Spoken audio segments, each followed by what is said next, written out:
Breaking news Bharat పై మరోసారి పాకిస్తాన్ కుట్రకు తెరలేపింది. తుర్కీతో కలిసి భారత్ తో దాడులకి స్కెచ్ వేసింది పాకిస్తాన్.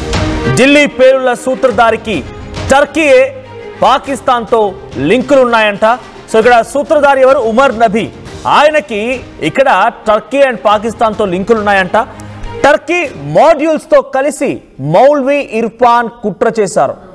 ఇక్కడ కనిపిస్తున్నటువంటి ఈ మహిళ అల్ ఫల్లా అనేటువంటి యూనివర్సిటీలో ప్రొఫెసర్గా చేస్తోంది. సో తన ఒక ఉగ్రవాది, జైషీ మహమ్మద్ ఉగ్రవాద సంస్థకు సంబంధించినటువంటి ఒక ఉమెన్ వింగ్ ని భారతదేశంలో తయారు చేస్తున్నటువంటి ఆ మహిళ ఈవిడే. సో పోలీసుల విచారణలో ఇప్పుడు మౌల్వీ ఇర్ఫాన్ కీలకమైనటువంటి విషయాలు వెలుగెక్కాడు.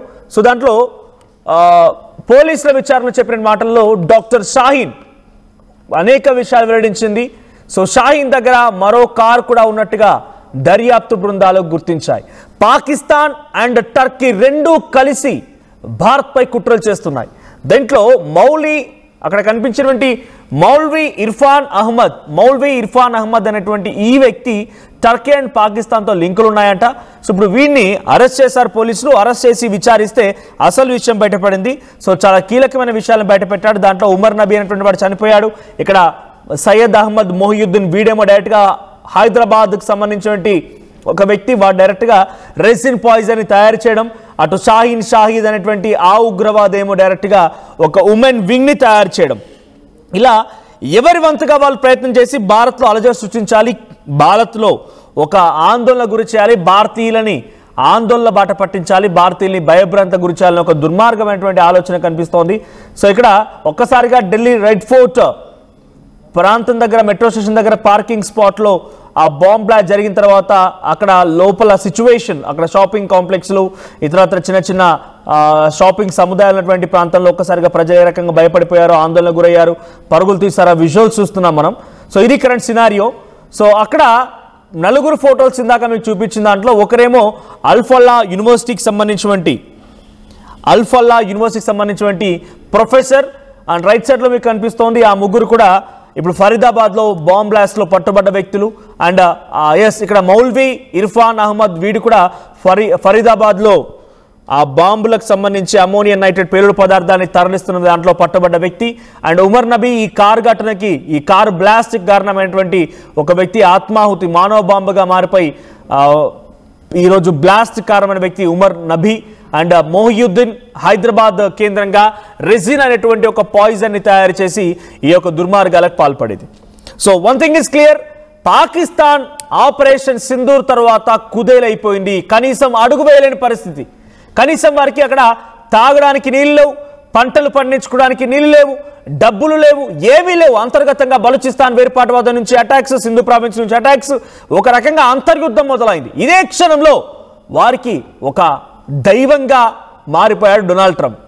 లేని పెట్టుబడులను పెట్టుకొచ్చాడు, ఆయిల్ రిజర్వ్స్తో అక్కడికి అన్ని రకాల సంసిద్ధం చేసుకున్నాడు.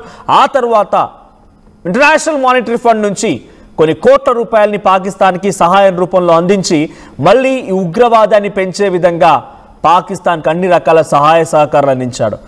జైషీ మహమ్మద్ ఉగ్రవాద స్థావరాన్ని పూర్తిగా కుప్పగూల్చినప్పుడు, ముర్ద్కే సంబంధించినటువంటి లష్కర్-ఇ తోయిబా ఉగ్రవాద స్థావరాన్ని కుప్పగూల్చినప్పుడు, ఆ తర్వాత హిజాబుల్ ముజాహిదీన్కి సంబంధించినటువంటి ఉగ్రవాద స్థావరాన్ని కుప్పగూల్చినప్పుడు వారంతా కూడా అయోమయం అయిపోయి కనీసం మాకు ఎటువంటి దిక్కుతోచలేనటువంటి పరిస్థితుల్లోకి నెట్టబోయే సందర్భంలో పాకిస్తాన్ ఆ ఇంటర్నేషనల్ మానిటరీ ఫండ్ ఉపయోగించి ఒక్కో ఉగ్రవాది కుటుంబానికి ₹1 చొప్పున నష్టపరిహారం అందించారు.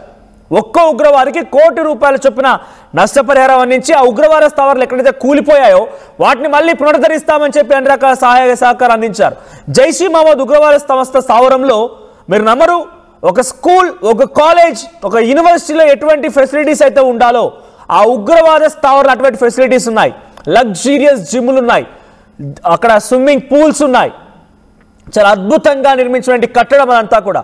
సో అక్కడ జైషీ మహమ్మద్ ఉగ్రవాద సంస్థ స్థావరంలో 600 మంది ఉగ్రవాదులను ట్రైన్ చేస్తున్నారట. ఆ ఉగ్రవాద స్థావరంపై మన భారత ఆర్మీ ఆపరేషన్ సింధూర్లో భాగంగా దాడి చేస్తే 14 మంది కేవలం ఆ జైషీ మహమ్మద్ ఉగ్రవాద స్థావరం నుంచి మరణించారు. ఆ 14 మంది అందరూ కూడా ఆ మసూద్ అజార్ గాడి కుటుంబానికి సంబంధించిన వాళ్ళే. మసూద్ అజార్ జైషీ మహమ్మద్ ఉగ్రవాద సంస్థ చీఫ్, వాడి కుటుంబానికి సంబంధించిన వారే. అయితే ఒక్కో ఉగ్రవారికి ఒక్కో కోటి రూపాయల చొప్పున అంటే జైష్ ఈ మహమ్మద్ ఉగ్రవాద సంస్థ చీఫ్ మసూద్ అజార్ గారికి వాడి కుటుంబంలో వాడి తమ్ముడు, వాడి భార్య, వాడి అమ్మ, వాళ్ళ నాన్న, వీళ్ళంతా ఇలా పలువురు వాళ్ళ బావమరిది, కజిన్స్ అందరూ మరణిస్తే 14 కోట్ల రూపాయలు వాడికి ఇవ్వడంతో పాటుగా దాన్ని పునరుద్ధరించేటువంటి బాధ్యత కూడా అక్కడే ప్రభుత్వం తీసుకుంది. అంటే వాడికి ఎంత డబ్బులు సమకూర్చింది. చస్తే చచ్చారు. ఆ ఉగ్రవాదం యొక్క లక్ష్యమే మనం చాలా సినిమాలో చూస్తాం. మా ప్రాణాలు పోయినా పర్వాలేదు, కానీ మేము భారతదేశాన్ని అలజడి సృష్టించాలని ఒక ఆలోచనతోనే వారంతా కూడా పుట్టుక నుంచి పెరుగుతూ ఉంటారు. అటువంటి వారికి చావంటే లెక్క. వాడు పోతే పోయిండు, కానీ వాడి పేరు మీద 14 కోట్ల రూపాయలని ఈ మసూద్ అజార్ గాడి కట్టబెట్టింది పాకిస్తాన్ ప్రభుత్వం. ఇక్కడితో ఆగిందా, తిరిగి మళ్ళీ పునరుద్ధరించింది. వాడేం చేశాడు, పాకిస్తాన్ ఆక్యుపైడ్ కాశ్మీర్కి మన భారత భూభాగంలోకి ఎంట్రీ ఇచ్చాడు. భారత భూభాగంలోకి ఎంట్రీ ఇవ్వగానే అక్కడ వచ్చి రాగానే జైష్ ఈ మహమ్మద్ ఉగ్రవాద సంస్థతో లింక్ ఉన్నటువంటి మన ఇండియా ఆక్యుపైడ్ కాశ్మీర్ దగ్గర కొంతమంది స్లీపర్ సెల్స్ యాక్టివ్ అయిపోయారు. దాంట్లో చాలా మంది ఐ డోంట్ రిమెంబర్ దేర్, వాళ్ళ పేర్లకు సంబంధించి ఆ ఉగ్రవాద నీచ్ కమెంట్ కుత్తేగాల పేర్లు సరిగా గుర్తులేవు, కానీ చాలా మంది దాంట్లో ఒక కీలకమైన వ్యక్తి ఏం చేశారంటే ఒక సోషల్ మీడియా ప్లాట్ఫామ్ని ఏర్పాటు చేసి లైక్ మైండెడ్ అంటే ఒకే రకమైన ఆలోచన కలిగిన వ్యక్తులం అని చెప్పి లైక్ మైండెడ్ అనేటువంటి ఒక వాట్సాప్ గ్రూప్ని క్రియేట్ చేసి దాని ద్వారా ఎక్కడెక్కడ ఏ రకమైనటువంటి ఆందోళనలు రేకెత్తించాలి, ఎక్కడెక్కడ ఎటువంటి గొడవలు చేయాలి, ఎక్కడెక్కడ ఎటువంటి మారణ హోమాన్ని సృష్టించాలని రకంగా అంతా ప్లాన్ చేసుకుని ఉన్నారట. వాడు పీఓకేకి వచ్చి మన గన్ పాయింట్కి చాలా సమీపంగా ఉన్నప్పుడే మనం మళ్ళీ అటాక్ చేస్తే ఈ సందర్భంలో కరెక్టేనా కాదా అని చెప్పి అనేక రకాలుగా ఆలోచించి operation Akhal, operation Sindoor as ongoing project అని చెప్పిన దాంట్లో అనేక రకాలుగా ఇంప్లీడెడ్గా అంటే దాంట్లో భాగంగానే ఆపరేషన్ సింధూర్లో భాగంగానే operation Akhal, operation Shivshakti, operation Rudra ఇటువంటి అనేక ఆపరేషన్లు చేపట్టి ఆ ఉగ్రమూకని మొత్తాన్ని కూడా అంతమొందించింది భారత ఆర్మీ. ఆ తర్వాత వాడు డైరెక్ట్గా బంగ్లాదేశ్లోకి ఎంట్రీ ఇచ్చాడు. బంగ్లాదేశ్లో కొన్ని రోజుల పాటు అక్కడే గడిపాడు. ఆ తర్వాత జైష్ ఈ మహమ్మద్ ఉగ్రవాద సంస్థకు సంబంధించినటువంటి సెకండ్ చీఫ్గా ఉన్నటువంటి ఇంకో దుర్మార్గుడు బంగ్లాదేశ్లో మన భారతదేశానికి సమీపంగా వెస్ట్ బెంగాల్ అండ్ ఈ యొక్క రాష్ట్రాల సమీపంగా ఉన్నటువంటి ప్రాంతాల్లో తిష్ట వేసుకొని కూర్చున్నాడు. కొన్ని అలజడులు సృష్టించాడు, కొన్ని మారణ హోమాలకి తెరలేపాడు.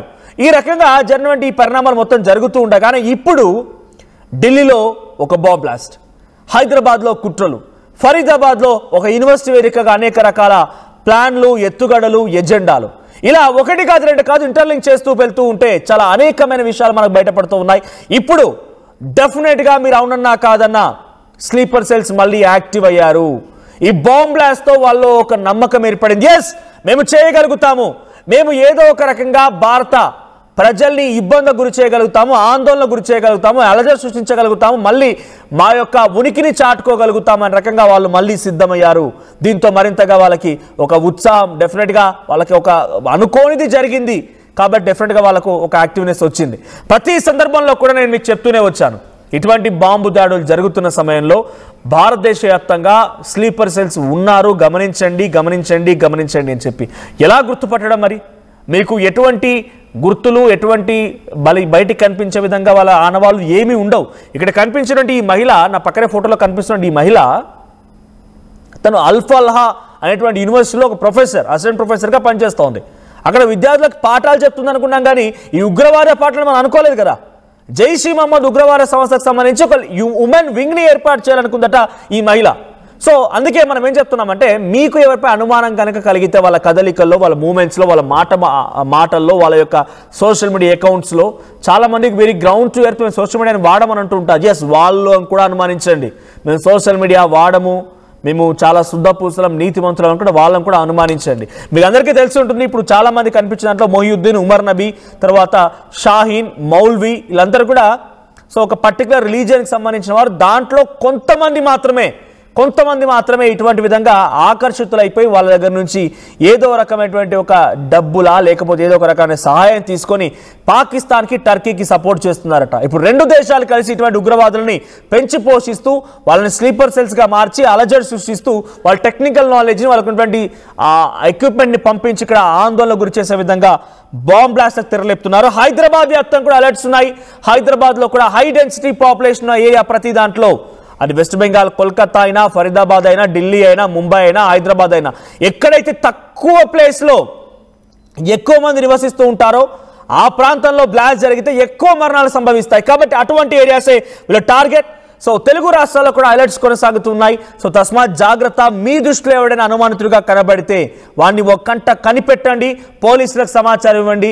లేదంటే మీరు మీ అభిప్రాయాన్ని మీ దగ్గర ఉండే అనుమానితుడిని కామెంట్ చేసిన డెఫినెట్గా we will take a stand, we will complaint to the police officers. So ప్రస్తుతానికి టర్కీ అండ్ పాకిస్తాన్ నుంచి కదలికలు ఉన్నాయి, లింకులు ఉన్నాయనే విషయాన్ని ఢిల్లీ డీసీపీ అధికారులు వెల్లడించారు. పోలీస్ అధికారులు చెప్తున్నారు, వారి మాటల్లో వారు ఏం చెప్పారో చూద్దాం. As of now, I can only tell you that an FIR has been registered under UAPA Explosives Act and Bharatiya Nyaya Sanhita. Investigation has been taken up and there are many specialized teams of Delhi Police, FSL, NSG also here on the scene of crime and they are lifting evidences possible to help in the investigation. So what was the route of the vehicle? Because some people are saying no, we are doing investigation on it. Abhi investigation बहुत ही preliminary stages के ऊपर है. Any comment on that will be too premature and अभी जब तक coherent पूरी चीजें sequence of events क्या है सब कुछ link नहीं होता तब तक कुछ भी कहा जाना मुश्किल है. Have you identified the driver of the vehicle who was seen in the It is still ongoing. It is the investigation. Has the body been identified? That body? The investigation is undergoing. There are many bodies there and postmortems are also being getting conducted at LNJP. 5 postmortems have already been done. So we are in the process of identifying some of them and there are other people also who are getting treatments. So as of now, what body and or anything related to that is still... Do you have unidentified bodies also? Yes, there are one or two bodies, but yes, we have already identified 6 bodies. They have been postmortem has been done on 5. So you're confirming there are 2 bodies which are identified. Have any family members come and... No, that is that